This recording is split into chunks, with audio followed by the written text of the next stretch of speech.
சட்டப்படி நடவடிக்கை எடுத்து அதையும் கவர்னர் கேட்க மாட்டேங்கிறாரு. அப்புறம் மறுபடியும் சட்ட நடவடிக்கைக்கு தான் போகணும். கவர்னர் வந்து இதை வேணும்னே செய்கிறது தான், இதை வேணும்னு இல்லை. அவர் வந்து இந்த ஆட்சிக்கு இடையூறு கொடுக்கணுங்கிறதுக்காக செய்கிறாரு. அது அப்புறம் சட்ட போராட்டம் தான். அப்புறம் அதுக்கும் மீறலைன்னா மக்கள் போராட்டமாக அது மாறும். இவரை அப்புறம் வேறு மாதிரி இருக்கும். மக்கள் அப்புறம் திரண்டு இவரை எதிர்ப்பாங்க, இங்கே மாற்ற சொல்லி. அதான் நடக்கும். அதாவது ரொம்ப சிறுபுள்ளத்தனமாக நடந்துக்கிறார். ரொம்ப சும்மா என்னன்னு எவ்வளோதான் கவர்னர்கள்லாம் இருந்திருக்காங்க. எனக்கு 70 வயசாகுது, நானும் பார்த்துருக்கேன்.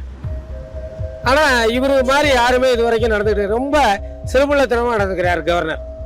ஆமாம், அவள் அதாவது அழிச்சாட்டியமா தான் சொன்னது தான் அப்படிங்கிற மாதிரி. சிறு குழந்தை என்ன தன்னோட அடம் பிடிக்கும், இதுதான் நான் செய்வேன், அதே மாதிரி தான் செஞ்சுக்கிட்டு இருக்காரு.